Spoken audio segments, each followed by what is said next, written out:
अस्सलाम वालेकुम नाज़रीन, मैं हूं आपका मेज़बान सैयद शहरियार आसिम। आप लोग देख रहे हैं आज न्यूज़ की खुसूसी ट्रांसमिशन PSL 10 कुछ क्रिकेट हो जाए।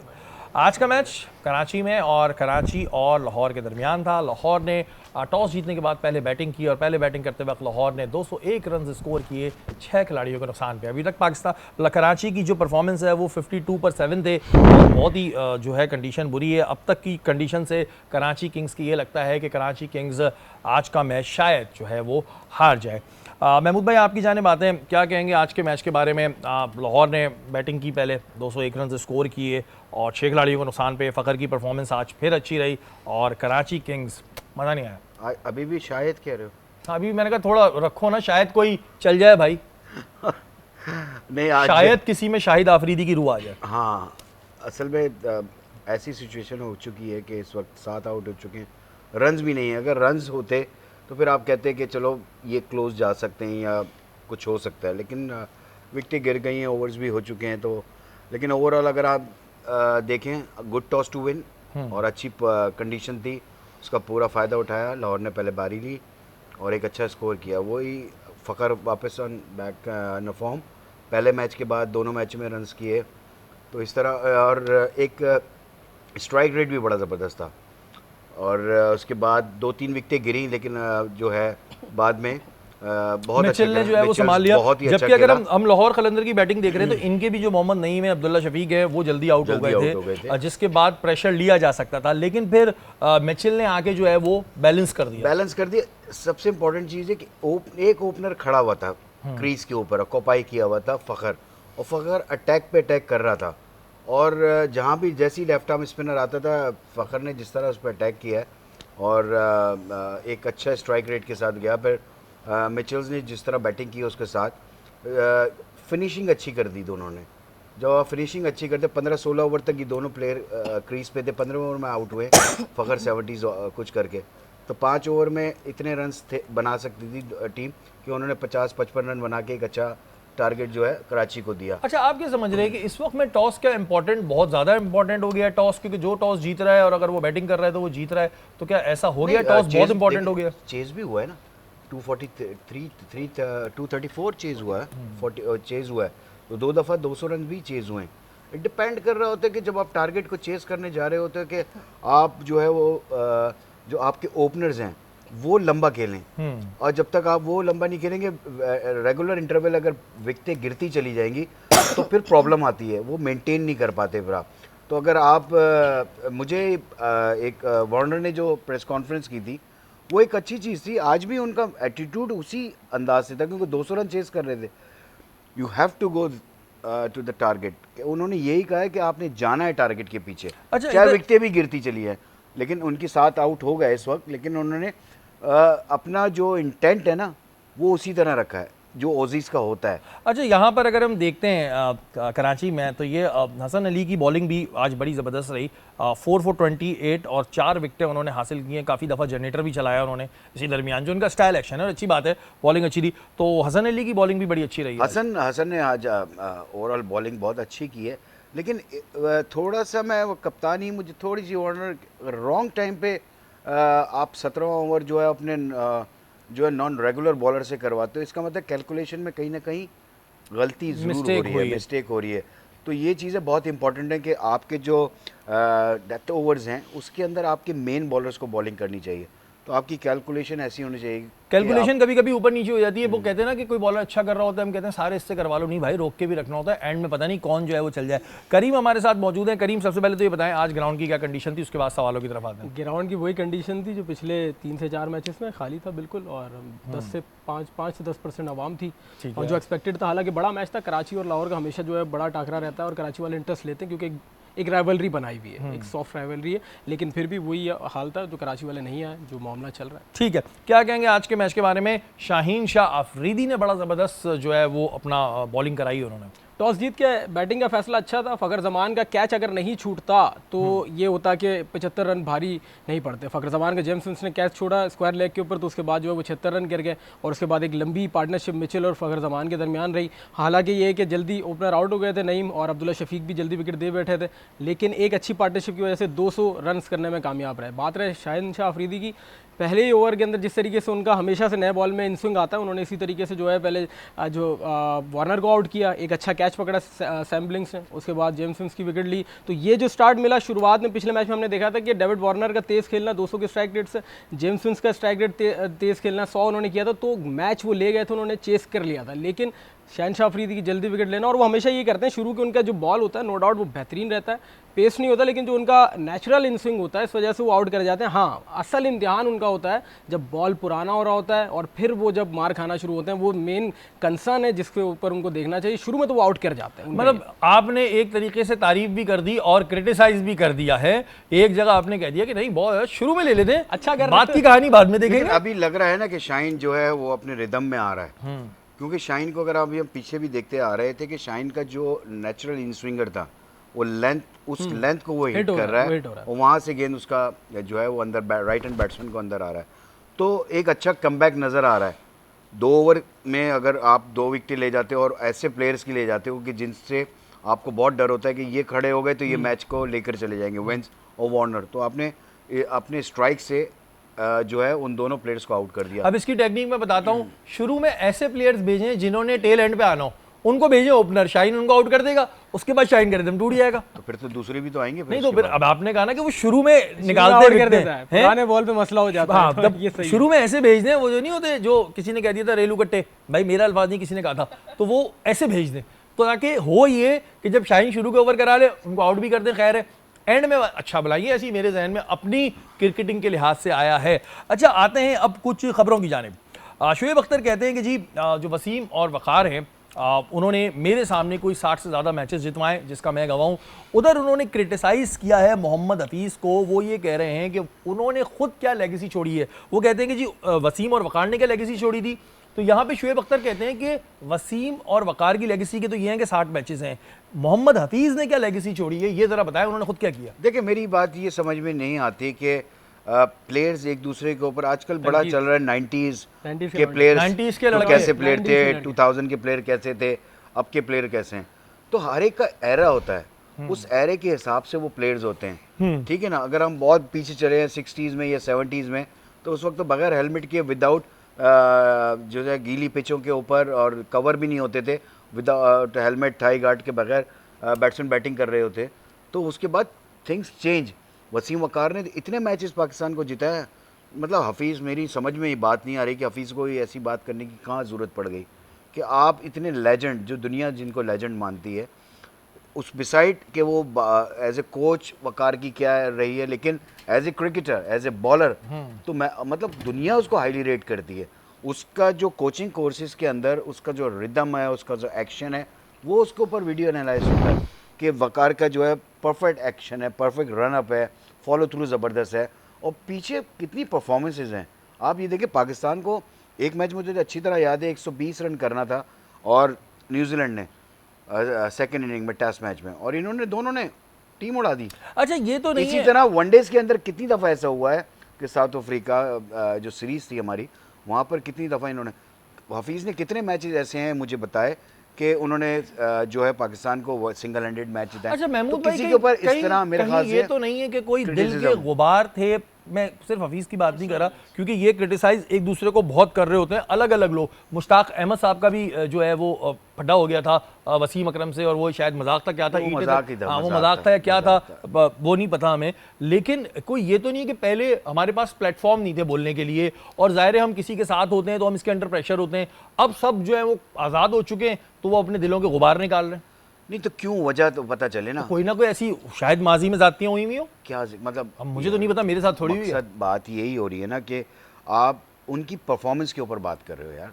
बात ये है कि आपने पाकिस्तान की खिदमत, लोग कहते हैं ना पाकिस्तान की खिदमत, डेफिनेटली पाकिस्तान की खिदमत कर रहे हैं, अगेंस्ट पैसा भी मिलता है सबको, ठीक है ना। ये कह देना कि हम बहुत ज़्यादा पाकिस्तान की खिदमत कर रहे हैं, तो बगैर पैसों के तो कोई भी नहीं कर रहा ना। तो मेरी बात समझने की कोशिश करें कि पाकिस्तान को जिताया किसने, पाकिस्तान का परचम को ऊपर कौन लेके गया। ये एक वैलिड आप पॉइंट है। एक देखें, वर्ल्ड कप जीते हो 92 के अंदर, वो भी आपकी 90s के ही प्लेयर्स थे ना जिन्होंने जिताया। और उस वक्त इतनी अच्छी टीम नहीं थी पाकिस्तान की। और मैं एक बात ये कहता हूँ कि देखें, आपको अगर किसी चीज़ पे क्रिटिसाइज करना है तो पॉइंट वो ढूंढ के लाएं जो उस पर फिट बैठ रहा हो, ताकि आपका जो आप जो क्रिटिसिज्म कर रहे हो ना, ताकि उस पर अगला कहे कि यार बात तो सही कह रहा है। अब आप कोई ऐसी चीज़ पे क्रिटिसाइज करेंगे जिसका कोई सर पैर नहीं होगा, तो फिर आपको ज़ाहिर है इस तरह के कॉमेंट सुनने को मिलेंगे। यहाँ वक्त है ब्रेक का, ब्रेक के बाद हाजिर होता हूँ।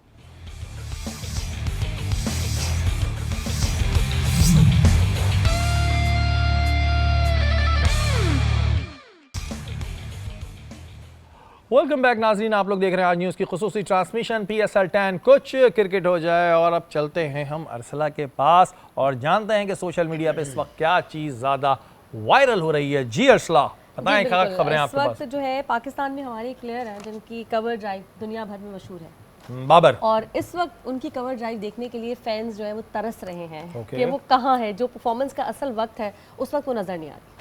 ये बाबर की जो है वो कवर ड्राइव को, और ये देखें आप, ये चीज़ चल रही है, bro career just based on cover drive. एक मैच में ये 0 पे हो गए थे और एक में शायद 1 रन है, बल्कि दोनों में 1-1 रन है। ये इस वक्त बड़ी जो है सोशल मीडिया पे बातें चल रही हैं। इससे लेके कुछ खबरें भी हैं, वो हम बाद में डिस्कस करेंगे। लेकिन लोग यही कह रहे हैं कि इनका जो करियर है वो सिर्फ कवर ड्राइव पे रह गया है। 1 रन दोनों मैचों में, 1-1, 2-2 रन। जी आगे क्या स्टोरी है? IPL की थोड़ी सी बात कर लेते हैं। इंडिया के 2 बेहतरीन कैप्टन्स जिन्होंने इंडिया को हमेशा जिताया है और अपनी ट्रॉफीज जो है वो अपने नाम की हैं, रोहित शर्मा और धोनी की मैं बात कर रही हूँ। अब यूँ हो रहा है कि एक पहले ओवर में 4 बॉल्स खेल रहे हैं और एक लास्ट में। तो मुझे लग रहा है दोनों तरफ ही परफॉर्मेंस पे ज़्यादा कोई ध्यान तवज्जो दे नहीं रहा है। बिल्कुल जी, ये चीज़ भी इस वक्त बड़ी वायरल चल रही है। एक पहले ओवर की 4 बॉल्स खेलने आता है, दूसरा लास्ट ओवर की 4 बॉल्स खेलने आता है। ऐसा है, एक पहले ओवर की खेलने आता है, एक आखिरी ओवर की। रोहित की वहाँ फॉर्म खराब है, लेकिन धोनी का जो नंबर ही है वो बिल्कुल एंड में ही आ रहा है ना। वो 4 ही नीचे बॉलें खेल रहा खेल रहे हैं, वो भी वो नीचे खेल रहा है, तो जिसकी वजह से तो मीम सही चल रही है ये वाली। हाँ, मतलब ये तस्वीर सही है ये। मीम्स तो ये है ना कि भाई रोहित जो है वो ऊपर आके खेल रहा है, वो 4 बॉलों में वापस चला जाता जिसने है। लिखा है सही लिखा है। और देखें, लिखा सही है या गलत की बात नहीं कर रहा मैं, उसको डिफाइन कर रहा हूँ कि क्या है, उसका मतलब क्या है। हाँ, मुझे भी समझ तो वही आ तो गया कह रहा है, हूँ। वही तो मैं पूछा। बस करीम आप बताएं, ये तो फिर भी प्लेयर्स को सपोर्ट करते हैं, आप बताएं मुझे कुछ। असल में IPL में जो मामला चल रहा है वो ऐसे ही चल रहा है कि रोहित की फॉर्म जो है ख़राब जा रही है। शुरू के जो है दायरे में वो आउट हो जाते हैं 4 या 5 बॉलें खेल के। अच्छा, अब इस अगर मैं बात करूं चैंपियंस ट्रॉफी से पहले रोहित की फॉर्म कंटिन्यूसली जो ऐसी चल रही है, खराब इसमें कोई 8-10 मैच के बाद अगर वो एक 50 या 100 कर देते हैं तो वाला मामला। अच्छा, धोनी का जो पिछले 2-3 IPL में एक मामला चल रहा है कि वो टेल एंडर के भी बाद आ रहे हैं, और अक्सर फैंस ये क्रिटिसिज्म कर रहे हैं कि धोनी अपने नंबर से क्यों बच रहे हैं। बहुत सारी बातें कर रहे हैं कि धोनी क्यों बच रहे हैं। इरफान पठान ने भी कमेंट्स किए थे कि धोनी को ऊपर आना चाहिए, और जिस मैच में वो ऊपर आए वो हार्दिक पांड्या को उन्होंने 3 बॉल पे 3 छक्के मारे पिछले IPL में। बात क्यों डर लग रहा है उनको बॉलिंग? बस मुझे ऐसा लग रहा है शायद वो यंगस्टर को प्रमोट कर रहे हैं। हालांकि ये बात भी धोनी के लिए की जाती है कि जब उनको मैच फिनिश करना हो तो वो जानबूझ के वो सिनेरियो क्रिएट करते हैं, और उसके बाद जैसे 1 ओवर में 17-18 रन खुद जाके जो कोशिश कर रहे हैं। मुझे ऐसा लग रहा है शायद उस मूवमेंट का इंतजार कर रहे हैं। वैसे वो नीचे उन्होंने अपना नंबर रखा हुआ है और वो उसी में 4 या 5 बॉलें खेल रहे हैं, तो ठीक है, फैंस वेट कर रहे हैं। स्पेकुलेशंस ठीक के है। ऊपर हम बात कर रहे हैं कि वो ये सोच रहा है, वो ये हो सोच सकता रहा है, ऐसा हो सकता है। देखिए, इधर तो कुछ भी हो सकता है। ऐसा सर, धोनी नहीं से है। मेरी बात नहीं हुई है सर। ऐसा होता नहीं है। अगर धोनी की अगर आप परफॉर्मेंस देखें तो Dhoni one of the best. वो तो सर यानी आप कह रहे हैं वो तो देखिए सर मना लिया, उन्होंने अपने आप को मनवा लिया। भी कुछ हो जाए उस पे मीम्स बन जाते हैं। एक फूल निकालो, धोनी सर, धोनी मीम से बात वाले करो। के ऊपर मीम बन वाले गए भी तो कमाएंगे कि ना भाई सर, इसी कि से तो उसकी कमा रहे कवर हैं। ड्राइव नहीं लग रही सर, थी, धोनी वो ने 4 as a बॉलें legend कम अपने आप को खेला, मनवा लिया। वो उसने 4 legend है। बॉलें ज्यादा खेल ली। सिनेरियो की बात अब रुक जा, मैं आ रहा हूँ, मैं आपकी तरफ। एक देखें, और है मीम। देख अभी है, मैं आ रहा हूँ। देखिए, अभी क्रिकेट हो रही है ना, सब अपना अपने हिस्से का रोल कमा रहे हैं। मीम्स वालों को भी कमाने दे। आए जी अगली खबर। ठीक है, मैंने कहा बता दूं खुशखबरी कि धोनी के बारे में ही है। कल हम बात कर रहे थे रोबोटिक डॉग जो है वो किस लिए आया था, वो टॉस के लिए आया था ना, लेकिन अब उसके साथ ग्राउंड में धोनी जो है वो खेल रहे होते हैं और वो गिर गया तो वो उठ भी नहीं पा रहा था। उनका डॉग जो है वो ऑडियंस में से लोग जो है जितने भी लोग थे वो आए, उस डॉग को उन्होंने उठाया। अच्छा, मैं ये तो थोड़ा ये सा आप क्या बता कर रहे हैं दूं, धोनी? अगर वो वीडियो पता नहीं आप, वो हाँ, दिख ये जाए देखें, ये वीडियो लगाई गई खेल है। रहे। ये हुआ ये था कि डॉग जो था उसको रखा है टॉस के लिए, क्योंकि रेफरियों पे उनको भरोसा नहीं रहा है। तो जब रेफरियों पे भरोसा नहीं था तो डॉग ने जो आके ना धोनी की तरफ बढ़ना शुरू हुआ। अब धोनी ने उठाया उसको और लिटा दिया। अब सवाल यहाँ पे ये पैदा होता है, ये कैसा डॉग बनाया है आप लोगों ने, जो खुद बेचारा उठ ही नहीं पा रहा, वो यूं ही हिले जा रहा है। फिर किसी ने आया, बोला भाई इसको उठाओ, फिर उसने चलना शुरू किया। तो इंडिया को यहाँ पर ये है कि जब कोई ऐसी चीज़ लाएं तो ऐसे लाएं कि वो खुद उठ बैठ सके। अगर किसी ने लिटा दिया तो काम खत्म। जी डॉक्टर माना, आपकी जानिब आते हैं और सबसे पहले तो आप मुझे ये बताएं कि जो हमारे एक बड़े फेवरेट प्लेयर हैं और हमारे हाथ के बनाए हुए प्लेयर हैं, राशिद खान, अफगानिस्तान से उनका ताल्लुक है, बहुत हमने उनको सिखाया, बहुत सिखाने के बाद उनको ग्राउंड में उतारा, जिसके बाद उन्होंने कुछ परफॉर्मेंस दी, आईपीएल में गो के नहीं दे पा रहे, उनकी किस्मत के सितारे क्या कह रहे हैं? अच्छा, राशिद खान का क्योंकि स्टार वर्गो है, 20 सितंबर 1998 इनकी तारीख़ पैदाइश है और न्यूमरोलॉजी के हिसाब से इनका नंबर हुआ 2, तो वही 2 नंबर वाली बात। लेकिन बहरहाल इनके लिए बहुत इंपॉर्टेंट मैसेजेस आए हैं कि बहुत प्रोफाउंड सेंस ऑफ पीस इनके अंदर मौजूद है। वो कि हमें नज़र आता है कि बड़ा एग्रेसिव एटीट्यूड इनकी पर्सनालिटी का पार्ट है, लेकिन ऐसा नहीं है कि आप बाहर से, अगर वही कहते हैं ना कि लीमू जितना खट्टा होता है उसमें उतनी ही शहद की तासीर मौजूद होती है, नारियल जितना तो सख्त होता है अंदर से इतनी मलाई होता है। हाँ बिल्कुल एग्जैक्टली। तो वो बहुत ही इनर पीस के साथ चल रहे हैं, लेकिन इनको चाहिए कि थोड़ा सा डिवाइन कनेक्शन भी अपने साथ क्रिएट करें और थोड़ा सा अच्छे डिसीजन की तरफ जाएं। बहुत सारी चीज़ें जिसमें इनको कंट्रोल या लीडरशिप की रिक्वायरमेंट की ज़रूरत नहीं होती है, बहुत आराम से, बहुत वो कहते हैं ना प्यार प्यार से, सॉफ्टली, पॉजिटिव तरीके से भी काम लिया जा सकता है। तो क्या ज़रूरत है ऊंचा बोलने की या कुछ ऐसा बोलने की जो आपकी पर्सनालिटी का पार्ट बन जाए और आपके नाम से वो मंसूब हो जाए। तो इनके लिए बहुत इंपॉर्टेंट मैसेज ये है कि अपने आप को ओपन करें उन सर्कमस्टांसेस और उन अपॉर्चुनिटीज़ से थ्रू जो आपके आसपास मौजूद है उनको अवेल करने की कोशिश करें। कलर इनके जो हैं वो ग्रीन एंड ब्राउन 2 कलर आ रहे हैं, ये इनको पहनने चाहिए। इसके अलावा कोई भी रंग अगर पहनेंगे तो ऑफकोर्स गुस्सा तो निकलेगा बाहर। ग्रीन और ब्राउन, ग्रीन भी आपने वैसे पहन लें और ब्राउन पहने, अब ठीक है, बहरहाल ये पहन ले तो आपको वो नहीं रहेगा। और ये तमाम बातें इन्होंने आपके बारे में बता दी। अच्छा जी, अगले कौन है हमारे आज जिसके बारे में आप बता रही हैं? मोहम्मद रिजवान साहब। अरे हम मोहम्मद 90s के लड़कों की बात कर रहे थे, तो बात यही है कि 90s में ये पैदा हुए, 1992 इनकी तारीख़ पैदाइश है, 1 जून। और कलर इनको जो पहनना चाहिए वो येलो, जितना पहनेंगे उतना ज़्यादा इनमें थोड़ा सा ठहराव आएगा। कार्ड्स की रीडिंग्स ये निकल रही हैं कि उन्होंने बहुत उजलत में फ़ैसला ले लिया कप्तानी का। ये थोड़ा सा अगर ठहर के काम करते, थोड़ा और मज़ीद अपनी पर्सनालिटी को ग्रूम करते, पर्सनल एक्सीलेंस पे काम करते, पर्सनालिटी की डेवलपमेंट करते as a cricketer, as a captain, तो बहुत अच्छा हो जाता। रही बात इनके कार्ड्स की, तो कार्ड ये कह रहे हैं कि जब तक आप जंग नहीं करेंगे तब तक अमन नहीं आप हासिल कर सकते। तो बड़ी इमेंस अमाउंट ऑफ आपको लॉस और पेन से गुजरना पड़ेगा, तब जाके आप किसी बेहतर स्टेबिलिटी की तरफ आएंगे जो आपके ब्रेन के अंदर डिसीजंस चल रहे हैं जो आपने करने हैं। हाँ, डिवाइन मैसेज अगर इनका देखें तो इनको कनेक्शन अपना क्रिएट करना चाहिए। ये एंड ऑफ अ सिचुएशन की तरफ हमें इशारा दे रहा है कार्ड कि इनका कोई फ़ेज़ है जो मुझे लगता है कि शायद कप्तानी का ये इनका आखिरी फ़ेज़ है और अगले किसी मौके पर इनको कप्तानी नहीं दी जाएगी और एज अ कैप्टन इनको टीम में नहीं लिया जाएगा। बेहतर है कि अगर ये पहले नंबर पर ही आके खेलें तो इनके लिए बहुत ज़्यादा अच्छा है। बहुत अच्छा है जी। और कप्तानी पे बात आ गई है, कप्तानी को लेके तो बड़ी वाकई में जंगें हुई हैं और बड़ी बड़ी जंगें हुई हैं। थोड़ा आ जाते हैं इसी जानिब कप्तानी की, जहाँ पर बात हो रही है। करीम इफ्तिखार अहमद साहब कहते हैं कि पाकिस्तान टीम में रिजवान से अच्छा कप्तान इस वक्त मैं नहीं देख रहा हूँ, इन्हें मज़ीद चांस देना चाहिए ताकि ये अच्छा जो है अपनी टीम को बना सकें, अच्छा टीम बना सकें। साथ में उन्होंने ये भी कहा कि अगर मुझे टॉप ऑर्डर में खेलने का मौका मिलेगा तो मैं अच्छी परफॉर्मेंस दूंगा। यहाँ पे मुझे ये लग रहा है कि पहले तारीफ़ करो फिर साथ में बोलो भाई का भी ख्याल करना। जी वो इसमें ये कि शायर इस शेर में फरमा रहे हैं कि उनको टीम में वापस आना, वो अशार एक की अलग बात है। दूसरी बात ये कि ठीक है, अगर वो उनका ऑर्डर चेंज करने की बात आती है तो वो हमेशा से उन्होंने जर्नलिस्ट को भी ये जवाब दिया था कि मैं तो लोअर ऑर्डर में खेलता हूँ, मेरा तो काम जो है 3 से 4 छक्के मारना है। उन्होंने ये क्रिटिसिज्म पहले किया हुआ है। अच्छा, वो रिजवान को कैप्टनसी, बेस्ट कैप्टनसी कह रहे हैं, फिलहाल रिजवान इस चीज़ को साबित नहीं कर पाए, लेकिन ये बात मैं एक्सेप्ट करता हूँ कि इस वक्त पाकिस्तान के पास रिजवान से अच्छा ऑप्शन मौजूद नहीं। आपने नहीं बनाया वो एक अलग बात है, लेकिन आपके पास बेटर ऑप्शन नहीं है। आप किसको जो है वो करेंगे? शाहीन को आपने एक मैच के लिए बनाया, उनको वेरी नेक्स्ट सीरीज आपने हटा दिया, रिजवान साहब को आप लेके आ गए।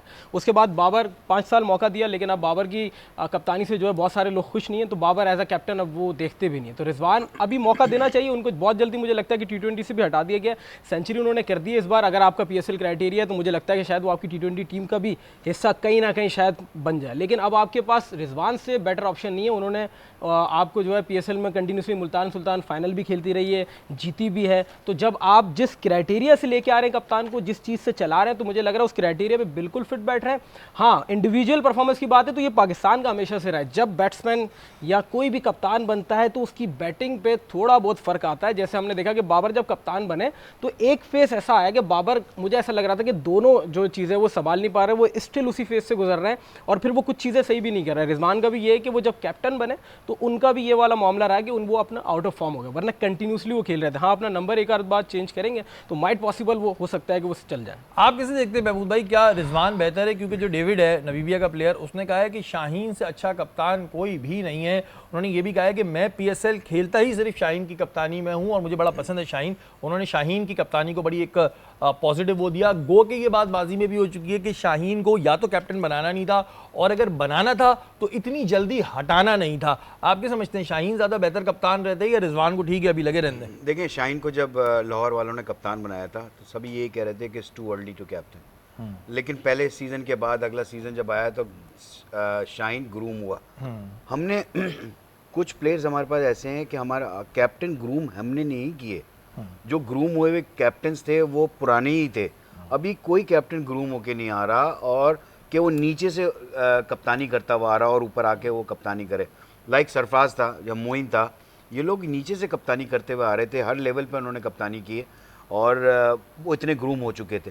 नाउ डेज हमें लगता ही नहीं कि कप्तान का रोल क्या है, क्योंकि कप्तान की जो सबसे इम्पॉर्टेंट चीज़ है कि वो डिसीशंस जो ले रहा होता है देन एंड देयर, कि वो डिसीजन अच्छे ले रहा है या नहीं ले पा रहा, बॉलिंग चेंज किस वक्त क्या लानी, कौन सा बैट्समैन है, किसके अगेंस्ट किसको लेना है। तो अगर हमने शाहीन को जब बना दिया था, जब बाबर ने कप्तानी उससे ले ली थी और शाहीन को हमने कप्तान बना दिया था, तो बोर्ड को मेरे ख्याल से थोड़ा सा टाइम देना चाहिए था शाहीन को कि वो थोड़ा सा लंबा अर्सा करता, थोड़ा सा वो देखा ना वो ग्रूम होता, मसला हुआ जिसकी वजह से टीम में डेफिनेटली मसला हुआ है।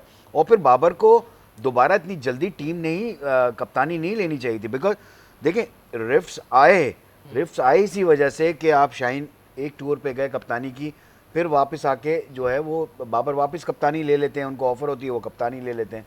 तो कप्तान यहाँ पर ऐसा लगता है कि कप्तानी जो है वो बहुत ज़्यादा पावरफुल हो जाती है, क्योंकि बाबर जब कप्तान थे तो बहुत ज़्यादा पावरफुल थे, वो अपनी मर्जी से टीम भी बना रहे थे, एक दौर ऐसा वो था हर कि चीज़ बहुत अपनी पावर का उनकी फायदा मर्जी से बन उठाया रही है। थी। तो देखें, जब पावर का नशा आता है ना तो इंसान को जब पावर से हटाया जाए ना तो वो घबरा जाता है, उसको मुश्किलात आ जाती हैं कि यार मेरे साथ क्या हो रहा है। तो पैसे से ज़्यादा जो पावर का नशा है ना वो बहुत बड़ा नशा है। अच्छा, ये मुझे बस बता दें क्योंकि मुझे ब्रेक की कॉल आ गई है कि रिजवान की अगर हम बात करें, शाहीन की बात करें, बाबर की बात करें, इन तीनों में से आप क्या समझते हैं बेहतर कौन है? भाई एक नाम बताना। वो इन तीनों में मैं तो जो समझता हूँ कि अगर आप शाहीन से ही कप्तानी कराएं, ठीक है, शाहीन से far कराएं। better, आपका बहुत कुछ है इस पे बोलने का? बस ब्रेक लेना है। नहीं, शाहीन को जब मौका नहीं दिया अब उससे करवाने का भी अब जरूरत नहीं, नहीं, रिजवान को ही बस रहने ठीक है, दें। अब रिजवान फिर रिफ्ट पड़ जाएगा। ठीक है, एक से लेके इस दूसरे शेर को में भी रिपोर्टर ये कह रहे हैं कि मैं आपकी साइड लेता हूँ। इसी बात पे लेते हैं एक छोटा सा ब्रेक, ब्रेक के बाद हाजिर होकर।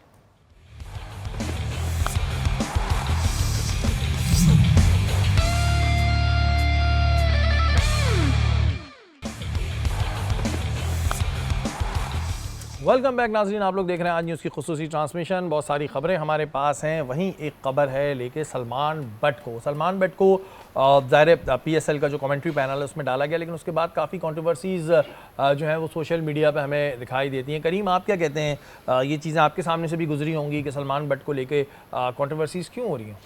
सलमान बट साहब के साथ जो है वो 2010 वाला जो वाक़या रहा, मैं तारीख की सबसे बड़ी स्पॉट फिक्सिंग रही, उस वजह से जो सलमान बट के साथ जो कंटिन्यूसली जो है वो ग्रजेस निकाले जा रहे हैं। हर बार जो वो कभी किसी पैनल का हिस्सा रहते हैं तो उनके साथ ये वाला मामला कर दिया जाता है। अभी पाकिस्तान सुपर लीग में उर्दू कमेंट्री के लिए उनको हायर किया गया, तो फिर एक कैंपेन चलाई जा रही है। अच्छा, कौन चला रहा है ये नहीं पता, बट वो कंटिन्यूसली उनके खिलाफ ही कैंपेन चलाई जा रही है। और फिर जब उनको सिलेक्शन कमेटी में रखा गया तो अगले ही दिन ये कह के निकाल दिया गया कि आवाम आपको नहीं चाह रही। तो मैं एक सवाल करता हूँ कि क्या ज़रूरत है? सलमान बट साहब के साथ ही क्यों हो रहा है? 3 लोग थे, 3 में से एक कंटिन्यूसली अपनी क्रिकेट खेल रहे हैं। हजारों कंट्रोवर्सीज उनकी उसके बाद भी हुई, वो अभी तक क्रिकेट खेल रहे हैं क्योंकि वो हिस्सा है, वो पसंद लाइक डिसलाइक का मामला। आमिर में तो ये हो गया था ना कि ये छोटा है, बच्चा था, आया था, गलती हो गई थी, सजा उन्होंने भुगत ली, उसके बाद तो खत्म हो जाना चाहिए। सजा सलमान बट साहब नहीं भुगती, और ऐसी भुगती वो आज तक भुगत रहे हैं। मसला सारा ये, वो आज तक भुगत रहे हैं और आज तक उनको इस बात का खमियाजा भुगतना पड़ रहा है। देखिए, माफ़ी मांग ली ना, अल्लाह भी तो माफ़ कर देता है, इंसान क्यों नहीं माफ़ कर रहा? क्यों उनके साथ ऐसा किया जा रहा है और पर्सनली उनके साथ ये मामला किया जा रहा है? अब भी ये मीम टीम चलाई जा रही है और बहुत सारी बाकायदा जो है सीरियस पोस्ट चलाई जा रही है कि सलमान बट को क्यों रखा जा रहा है और फिक्सर कह के पुकारा जा रहा है। अब आप ये देखें कि अगले एक वक्त था जब सलमान बट ने हर चीज़ की माफ़ी मांगी, हर चीज़ से जो है उन्होंने कता ताल्लुकी की, ठीक है वो अब आना चाह रहे हैं। देखें मोहम्मद आसिफ अमेरिका चले गए, मोहम्मद आमिर ने जो है वो पाकिस्तान टीम के साथ उनका क्या मामला रहा आप भी जानते हैं कि उनको मौका मिला, वो आए, उन्होंने परफॉर्म किया, बहुत बड़े बॉलर थे लेकिन उस तरीके से पाकिस्तान को सर्फ नहीं कर सके। लेकिन सलमान बट वाहिद हैं तीनों में, वो भी जा सकते थे लेकिन वो चाह रहे हैं कि वो पाकिस्तान क्रिकेट को किसी और फेस में सर्फ करें और हम सब जानते हैं कि उनका जो क्रिकेटिंग माइंड है वो बेस्ट है। तो कम से कम ये ना किया जाए, उनके साथ नरमी बरती जाए और जो लोग ये कर रहे हैं वो ये बात समझते हैं कि फिर अल्लाह भी देख रहे हैं। ऐसा ना किया जाए कि वो बंदा दिल बर्दाश्त हो जाए, हर बार ये होता है। महमूद भाई आप क्या कहते हैं इस बारे में? क्योंकि ज़ाहिर है ये बात तो ठीक है कि ज़ाहिर है अल्लाह भी माफ़ कर देता है और सज़ा भुगतने के बाद कोई भी बंदा जब अपनी सज़ा भुगत लेता है तो उसके बाद उसके माजी को नहीं देखना चाहिए। ठीक है यार, माजी में जो उससे हो गया सो हो गया। ज़ाहिर है बहुत से लोग जो है उसके बाद कभी सोचते भी नहीं है ऐसा करने का। शुरू के अंदर मेरा ओपिनियन भी यही था कि जिसने पाकिस्तान के मैच के अंदर कुछ किया है तो उसको दोबारा पाकिस्तान की कैप नहीं पहननी चाहिए। ठीक है, लेकिन जब आपने आमिर के साथ रवैया बिल्कुल चेंज कर दिया, आमिर को पाकिस्तान से भी खिला दिया, हर जगह भी खेल रहा है, तो वाई सलमान बट और आसिफ? सलमान बट भी बड़ा ज़बरदस्त परफॉर्मर, और सलमान बट की एक बात बताऊं आपको मैं, उसका वो इतना क्रिकेटिंग ब्रेन है, वो इतना उसको पता है और उसकी नॉलेज इतनी ज़बरदस्त है। क्योंकि मैंने उसके साथ काम किया है, एज ए कमेंटेटर भी काम किया है, तो मैं उसको अक्सर भी ये बोलता था, सलमान अगर तुमसे ये मिस्टेक नहीं होती तो तुम पाकिस्तान को बहुत ज़्यादा सर्व करते as a captain. He is born captain, उसको बहुत ज़्यादा क्रिकेट का पता है। लेकिन अब वो डिफरेंट उसमें आ रहा है, लोगों से अच्छी तरीके से मिल रहा है, उसने माफ़ी मांग ली है। देखो ना, किसी चीज़ का अगर आप कोई गलती करता है, आपने अगर उसकी सज़ा भुगत ली है तो फिर बात आप खत्म उसको हो ख़त्म कर देनी मोहम्मद चाहिए। तो आमिर आप अभी तक जब माफ़ी आमिर मिल रही को है। हर चीज़ की लिवरेज दे रहे हैं, उसकी चीज़ों पे भी लिवरेज दे रहे हैं, अभी एक और बयान पे भी आप लिवरेज दे रहे हैं ना उसको, तो PSL आप PSL IPL और वाली। IPL वाली के ऊपर, तो आप वाई नॉट सलमान वैसे बेसिकली बड़ा ज़बरदस्त लड़का है और उसमें जो क्रिकेटिंग तो आउटस्टैंडिंग, और उसकी कमेंट्स अगर आप सुने तो बड़े अच्छे कमेंट्स कर रहा होता है। तो आप उसकी प्रोफेशनलिज्म पे अब आए ना, अब आप सारी चीज़ें ख़त्म हो गई। अच्छा, ये चीज़ 2010 में जैसे चीज़ करीम हुई ने ये थी। बात कही कि ये कुछ कैंपेन्स होती हैं जो खास तौर पे चलवाई जाती हैं, एक आम आवाम तो ज़ाहिर है हम 4 दिन पहले पुरानी बात भूल जाते हैं, हमें क्या याद रहना है कि यार क्या हुआ था, हुआ होगा, ठीक है, खत्म हो गई होगी बात। तो ये क्या कैंपेन्स चलाई जाती हैं खुद ही? एब्सोल्युटली जो जैसे एक ज़माने में कैंपेन चलती थी, वो- सोचना भी मत। हाँ बिल्कुल। तो कुछ लोग होते हैं जो इस तरह बैकडोर पे खुद होते हैं, लेकिन वो कंपेन चलवा रहे होते हैं कि ये किसी तरह ना आए। तो ये सारी चीज़ें पाकिस्तान के अंदर हैं। अगर आपने देखें एक के साथ वो बर्ताव कर लिया ना, तो मेरे ख्याल से सलमान बट को आपको प्रॉपर चांस देना चाहिए। जब उसे माफ़ी मांग ली थी देर से, ठीक है, वो पाकिस्तान टीम से नहीं खेल रहा, कहीं कुछ नहीं, लेकिन उसकी उसका भी जो तो उसकी ब्रेड एंड services बटर है ना, है, इसको वो क्या इसमें वो कहाँ एक से चीज अपनी ऐड करना family चाहूंगा को- कि ये जो बातें की जाती है ना कि वो टीनेजर से, सर ऐसी बात नहीं है, कोई टीनेजर नहीं था, हाथ पकड़ के बॉल नहीं करवाया था हमने। आसिफ तो बच्चा था यार, सर, उस वक्त 12 नहीं, छोटा सा बच्चा आमिर था। आमिर आमिर सॉरी, सर हाँ। बोल 18-19 साल एज बताई जा रही है। हमने लास्ट टाइम क्या बात की थी कि एज कम कराई जाती 20 होगी यार। 20-22 साल होगी। अच्छा बुरा सही गलत तो पता होता है ना, और अपने बारे में पता था कि मैं आने वाले वक्त का बेहतरीन बॉलर हूँ, वाहिद बॉलर है जिसका जिक्र वसीम अकरम साहब ने अपनी किताब में कहा है कि could be a best bowler, लेकिन नहीं बन पाए, नहीं सर्व कर पाए, और रिटर्न भी किया, उसके बाद भी वो पाकिस्तान को उस तरीके से नहीं सर्व कर पाए। तो फिर जब एक के साथ ऐसा हो रहा है तो दोहरा बहरहाल बर्ताव ना करें। ये चीज़ मैं बोल दूं कि देखें, अगर कोई इस तरह की कैंपेन्स क्योंकि चलवाई जाती हैं स्पेशली, और एक बंदे की ज़ाहिर सज़ा ख़त्म हो चुकी है, उसने माफ़ी भी मांग ली है, बस ठीक है, 15 साल पुराना आप ये वाक़वा लेकर अगर उसके ब्रेड एंड बटर पे आप किक कर रहे हैं और उसकी पत्नी कितनी क्रिएटिविटी होगी, उसको यूज़ जो वो पाकिस्तान टीम के लिए कर सकता है तो उसको यूज़ करना चाहिए। बहरहाल PCB को भी देखना चाहिए कि इस तरह की कैंपेन्स को आप चेक करवा सकते हैं कि इसमें ऑर्गेनिक कितने और जो कैंपेन चलाई जा रही है वो कितनी चलाई जा रही है। बाबर की यहाँ पे बात करते हैं जी। बाबर की अभी हमने बात की कि लोग कह रहे हैं कि कवर ड्राइव तक कैरियर रह गया। बासित अली और शुएब मकसूद साहब ये कह रहे हैं कि इसे पेशावर ज़ल्मी की कप्तानी से भी हटा देना चाहिए। कहाँ से हटाओगे बाबर को? भी का वर्ड जो है वो मतलब इतना हार्श वर्ड नहीं यूज़ करने चाहिए। बात ये है कि मैं भी इसको ये कहता हूँ कि बाबर को कप्तानी नहीं करनी चाहिए। तो ये अभी पेशावर ज़ल्मी का जो कैप्टन बनाया हुआ है हटा देना चाहिए। हटाने खुद कह देना कि मुझसे नहीं हो रही, कप्तानी की वजह से आपकी बैटिंग के ऊपर इम्पैक्ट आ रहा है जो कि आप नहीं कर पा रहे। प्रेशर, आप पहले फील्डिंग कर रहे हैं, आपका चेहरा बता रहा है कि आप प्रेशर के अंदर हैं, आपके अगेंस्ट 2-2 रन हो रहे हैं, तो आपसे नहीं हो पा रहा। तो सम टाइम होता है कि आप रेस्ट भी कर सकते हैं। आप कहते हैं कि मुझसे नहीं हो रही कप्तानी, लेकिन ये कहना कि उनको हटा देना चाहिए, दिस हार्श वर्ड। उनको मेरे ख्याल से खुद विड्रॉ कर जाना चाहिए कि मुझसे अभी नहीं हो रहा, लेकिन मैं कोई अपनी कहता नहीं है ना कि अपनी हमें टीम- हटाओ। जब तक छोड़ के नहीं आए, हाथ पकड़ के दरवाजे तक कोई नहीं जाता, ये पाकिस्तान नहीं, का नहीं, क्यों नहीं उसूल- जाते सर, भी हैं। नहीं, मैं इस बात पे एग्री करता हूँ कि सरफराज अहमद बेहतरीन कैप्टन, लास्ट डेकेड के सबसे बेहतरीन कैप्टन आए, लेकिन उनको ये रियलाइज हो गया था कि अब उनकी क्रिकेट खत्म हो गई, लेकिन कंटिन्यूसली वो टीम के साथ थे। आखिरकार इंग्लैंड टेस्ट में उनको घर भेजा गया, तो मैं समझता हूँ एक घर लेजेंड भेजा गया, क्या मतलब कप्तानी चले उसकी- जाना चाहिए थी। उसको कप्तानी से हटाया, उसको कप्तानी हटनी चाहिए थी उसकी। नहीं, वो हटनी नहीं चाहिए, हम तो तो फिर- सर नाइंसाफियां तो कंटिन्यूसली नहीं, तो हो रही है, फिर लेकिन क्यों? जब प्लेयर को जब रियलाइज हो player जाता है कि उसकी एक- जगह एक- नहीं एक है, उसकी वो चला उसकी जाए। जो T20 के अंदर पाकिस्तान में नहीं top जाता of the- player। Top performance Continuously खेलते पाकिस्तान रहते इतने मैचेस जीता और फिर आपने सडनली आके उसको कप्तानी से हटा देंगे, तो एक बंदा जिता रहा है आपको, आप उसको कप्तानी से अरे हटा सर, दें हर तो बार फिर यही रहा है, हर बार पैर नया नहीं हुआ बताओ उनके ना, साथ कुछ कौन भी से है। किस हमें भी कप्तान के पता है साथ कि ऐसा वो हुआ है? नहीं, हर बार ऐसे रहा, बहुत सारे ऐसे किसके कप्तान। नाम- सर, नाम शाहिद खान बताओ। अफरीदी साहब के साथ उनका क्या यही रहना- होना कप्तानी- था कि कप्तानी मैं शाहिद ने खुद सेमीफाइनल- छोड़ी थी। तो वो क्यों छोड़ी थी? बोर्ड की वजह से नहीं, छोड़ी थी नहीं, ना, नहीं, सर। वो टेस्ट मैच में बोर्ड छोड़ी की थी सर- उसने। अरे सर, इंग्लैंड टेस्ट के मैच में अंदर। 2010 में पता उन्होंने नहीं। बस इंग्लैंड से सारी ऑस्ट्रेलिया से- बातें सारी बातें खत्म करो, मुझे कप्तान बना दे बस। मुझे नहीं पता यार, मुझे कप्तान बनाए। बाबर का अगर मूड नहीं है, बाबर को डालें, आप मुझे बना दें कप्तान, मैं आ जाऊंगा। अच्छा, मुझे वो वाला कप्तान बनाए, मैं बाहर से बताऊंगा तुमने जाना है, तुमने जाना है, तुमने जाना है, खुद खेलने नहीं आऊंगा। हमारी ट्रांसमिशन का वक्त खत्म हो गया, कल दोबारा मुलाकात होगी। अपने मेजबान सैयद शहरियार आसिम को इजाजत दीजिए। पाकिस्तान जिंदाबाद।